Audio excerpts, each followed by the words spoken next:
Olá, Márcia! Eu assisti a sua reportagem sobre o plástico biodegradável e comestível à base de gelatina e eu fiquei muito curiosa e interessada no assunto. E eu queria bater um papo com você sobre isso. Como é que deu início, assim, como é que começou essa pesquisa e qual que era o objetivo dela durante esse início? Olá, tudo bem com vocês? Eu sou a professora Márcia, aqui da Unesp, de Ilha Solteira. Eu faço parte do grupo de compósitos e nanocompósitos híbridos aqui, né, na instituição. O grupo é coordenado por mim e pelo professor Fauzi, ok? Eu gostaria de iniciar agradecendo o convite.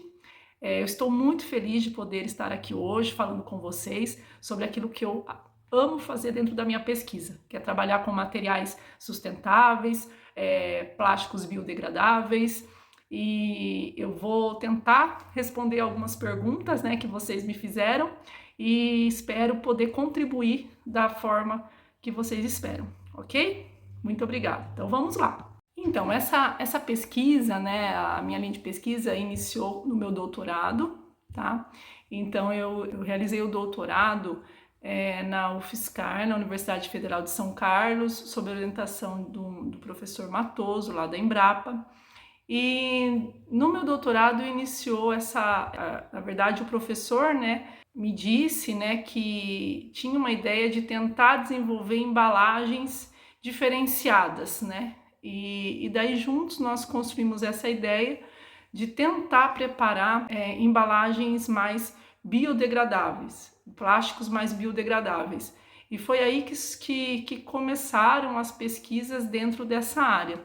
A minha tese de doutorado, né, que teve como tema o preparo de embalagens biodegradáveis, né, contendo nanopartículas, foi uma das primeiras teses na área no Brasil, quando ainda a nanotecnologia estava no início, mais ou menos, né, 2008, 2009, 2010. Márcia, qual que é a diferença entre essas duas embalagens, a biodegradável e a comestível? Então, pessoal, vamos falar um pouquinho sobre essas embalagens, né? Qual é a diferença dessas embalagens comestíveis com as embalagens biodegradáveis, né? Embalagens tradicionais? As embalagens comestíveis, elas são embalagens que você vai consumir junto com o alimento, tá? Então, elas vão substituir a embalagem primária do alimento, que é aquela embalagem que vem em contato com o alimento, tá bom? A embalagem de contato com o alimento é a embalagem primária. E essa é a embalagem que a gente quer substituir pelas comestíveis que a gente pesquisa, ok? As embalagens biodegradáveis, elas não são necessariamente comestíveis. Elas podem ser tanto a embalagem secundária ou a embalagem terciária. Só para vocês terem uma ideia e exemplificar, é como se você pensasse, imaginasse a caixa de bombom, né? Sabe aquela embalagem da caixa de bombom? Então você tem um plástico, né, que envolve a caixa, e a caixa. Aquilo ali é a embalagem secundária. Dentro da embalagem da caixa de bombom, você tem, além da secundária, que é a caixa e aquele plástico envolto, você tem os bombons embalados individuais. Aqueles bombons embalados individuais, aquela embalagem do bombom é a embalagem primária, que está em contato com o alimento. Então a ideia é ter aquela embalagem primária, que é uma embalagem, poderia ser uma embalagem comestível, que está protegida pela caixa, que é uma embalagem secundária, substituir aquela embalagem do bombom por uma embalagem comestível. Então seria dessa forma, você iria consumir o bombom com a embalagem. Então a ideia é tentar substituir essas embalagens, que são essas embalagens que estão em contato com o alimento. No caso, a gente comeria o bombom junto com a embalagem que protege ele, ok? As embalagens primárias. Por quê? Porque são comestíveis e precisariam estar protegidas, porque senão a gente não pode ter uma embalagem comestível na gôndola do supermercado e lá todo mundo iria manusear, iria contaminar e a gente iria comer. Isso não é legal. Então a embalagem comestível, ela tem que ser a embalagem primária, que estaria protegida por uma segunda embalagem, que seria a embalagem secundária. Só que essa embalagem comestível, pessoal, ela também é biodegradável, ok? Só que a embalagem biodegradável que não é comestível, a gente não pode consumir. Ela simplesmente vai estar lá protegendo o alimento, porque a gente adiciona nesse material, né, nesse preparo, alguns ativos, tá? E esses ativos, alguns deles impedem a proliferação de micro-organismos. Então, ele faz com que o alimento a gente consiga conservar ele por mais tempo do que a embalagem tradicional utilizada. Os materiais usados na produção dessas embalagens, elas variam de acordo com o alimento que será embalado?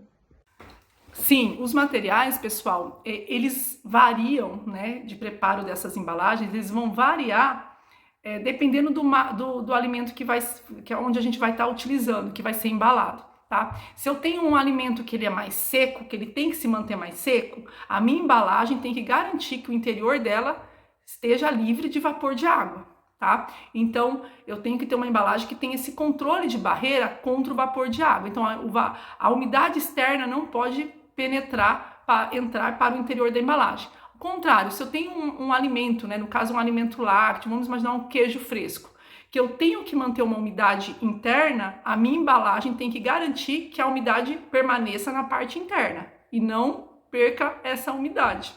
Então, dependendo do alimento, isso vai variando. A durabilidade dessa embalagem também é algo que algumas análises nós já realizamos e a gente percebeu que uma durabilidade da embalagem ela é em torno de 6 a 8 meses. Só que a gente tem no laboratório alguns materiais que os alunos produziram que eu já tenho material ali de 2, 3 anos e que ainda está, eles se apresentam íntegros ainda, manuseáveis, homogêneos. E aqueles materiais que eu tenho algum tipo de resíduo agroindustrial são produzidos a partir de polpa de fruta, que a gente tem algumas embalagens que também são produzidas com polpa de fruta. Eu tenho polpa de mamão, eu tenho polpa de maracujá, eu tenho óleo essencial de gengibre, onde ele tem um odor de gengibre, odor de pimenta, que é uma embalagem bem interessante para ser usada em alimentos cárneos. Tá? Essas embalagens a gente percebe que elas, armazenadas de forma adequada, elas conseguem manter o odor do material que a gente usou no preparo por cerca de 1 ano, 2 anos. Tá? E a pergunta que não quer calar: quanto tempo leva até elas se decomporem? Quanto tempo a embalagem vai demorar para se decompor? Depende do material que eu vou usar para o preparo. Tá? Nós temos um laboratório, embalagens que em 15 dias eu já tenho um material decomposto, tá? Biodegradado. Eu tenho no laboratório materiais que demoram cerca de 1 mês. Eu tenho no laboratório materiais que demoram cerca de 2 meses, 3 meses. O máximo de tempo que uma embalagem que nós produzimos dessa forma mais sustentável demorou para se biodegradar foi cerca de 6 meses, tá? Dentro dos estudos que a gente realizou. As embalagens, elas se biodegradam rápido e, além disso, elas têm uma propriedade de barreira muito interessante. Elas permeiam, a gente consegue controlar a permeação de vapores, de água, de gases através dela, dependendo da aplicação. A resistência da embalagem é bem legal também, porque eu tenho uma resistência de um material que é similar àquela que eu tenho nos materiais tradicionais. Então, ela é manuseável, ela é resistente. Então, essas são características que tornam o nosso material bem interessante e torna ele um material que é fácil de ser aplicado aí da forma que ele já está sendo produzido no nosso grupo de pesquisa. E elas são coloridas ou incolores? Qual que é a aparência dessas embalagens, né? Eu vou enviar algumas fotos para vocês, né? Eu tenho tanto a embalagem transparente, que também é interessante, porque às vezes o consumidor quer observar, né, o alimento que está no interior daquela embalagem, então ela precisa ser transparente. E tenho também a embalagem colorida. Então, a embalagem produzida a partir de beterraba, tem a cor da beterraba. A embalagem produzida a partir do mamão, tem a cor da polpa de mamão. A partir da goiaba, cor de polpa de goiaba. A embalagem produzida a partir do maracujá, eu tenho a característica do maracujá, tá? Onde eu posso ter até as sementes do maracujá espalhadas, sabe? Uma forma mais rústica de embalagem, onde eu posso preparar aquelas embalagens de festa que eu disse para vocês. Então, dá pra gente fazer essas variações dependendo da aplicação da embalagem. Então, Márcia, sobre o seu experimento de embalagens comestíveis ativas, como é que são feitas essas embalagens e qual que é a durabilidade delas? Conta um pouquinho pra gente. Para produzir essas embalagens, nós utilizamos polímeros naturais. que são polímeros que a gente obtém de fontes naturais. Alguns exemplos são a quitosana, a pectina. A pectina a gente consegue extrair, né? É um polímero, né, que a gente consegue extrair de frutas cítricas. Nós temos também gelatina. Nós utilizamos gelatina para preparo de alguns tipos de material, que é aquela gelatina, que é um material que a gente obtém de tutano de boi, a gelatina do tipo B. Nós utilizamos também, junto com esses polímeros naturais, alguns resíduos agroindustriais. Eu não gosto muito de chamar de resíduo, eu gosto de chamar de subprodutos. Então, são subprodutos da indústria da laranja, subprodutos da indústria de suco de acerola, onde a gente usa os resíduos da acerola que vão para a produção do suco, na elaboração de embalagens que vão conter esse tipo de material. Estamos utilizando no momento, né, resíduos de camu-camu, que é um fruto da região amazônica, que também é um fruto que vem chamando a atenção pela característica da quantidade de vitamina C que esse fruto apresenta.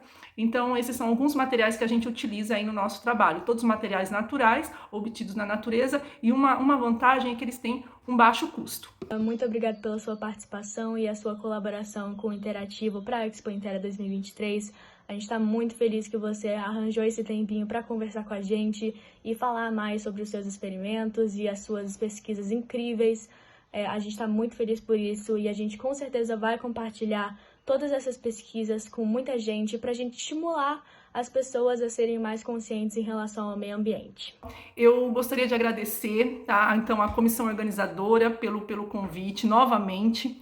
Tá? Eu queria que o pessoal deixasse o meu contato, depois eu vou passar meu Instagram. Se quiserem entrar em contato comigo, podem entrar lá pelo Instagram.